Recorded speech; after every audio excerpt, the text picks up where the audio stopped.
Hello నమస్తే welcome to Laishri's kitchen ultimate creamy pasta recipe ఒక్క 15-20 నిమిషాలు ఎలా చేసుకోవాలో క్రీమీగా ఎమ్మిగా కనిపిస్తున్న పిల్లలు ఎంతో ఇష్టంగా తినే ఈ white sauce creamy pasta recipe start చేసేద్దాం పదండి.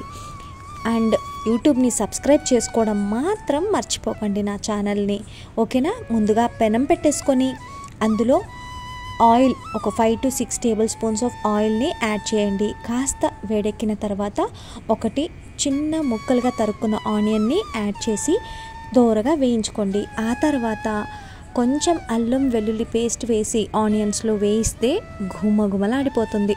ఇప్పుడు మైదా పిండి అండి, 1.5 టేబుల్ స్పూన్ మైదా పిండిని యాడ్ చేసి చక్కగా కలపాలి, లేకపోతే ఉండలు కట్టేస్తుంది. నేను చూపిస్తున్న విధానంగా ఇలా ఈజీగా మీరు సింపుల్ రెసిపీస్ని చేసుకోవడానికి నా ఛానల్ని సబ్స్క్రైబ్ చేసుకోండి. ఇదిగోండి, ఇప్పుడు పచ్చి పాలు యాడ్ చేస్తున్నాను. ఒక పాల ప్యాకెట్, చిన్న పాల ప్యాకెట్ సరిపోతుంది. 1 కప్ ఆఫ్ మిల్క్ని నేను యాడ్ చేస్తున్నాను.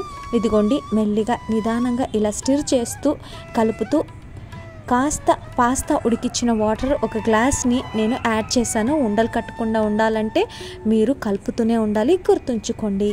ఇదిగోండి, ఇలా కలుపుతూ మిక్స్డ్ హర్బ్స్ అండి, మీకు మిక్స్డ్ హర్బ్స్ లేకపోతే ఆరిగానో, చిల్లీ ఫ్లేక్స్ ఇవన్నీ మీకు షాప్స్లో దొరుకుతాయి.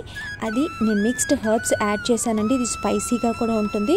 కాస్తంత కొరియాండర్ లీవ్స్ అంటే కొత్తిమీర వేసుకొని కాస్తంత సాల్ట్ని యాడ్ చేసుకోండి. నేను ఇక్కడ సాల్ట్ వేయలేదు, ఎందుకంటే నేను సాల్ట్ యాడ్ చేసిన వాటర్ పాస్తాలో కూడా నేను సాల్ట్ యాడ్ చేసి కుక్ చేశానండి.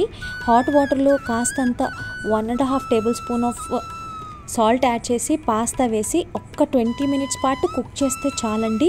అలా ముట్టుకున్నప్పుడు హాఫ్ బాయిల్ అయి ఉంటే ఇలా క్రీమ్లో ఫుల్ బాయిల్ ఉడికిపోతుందండి.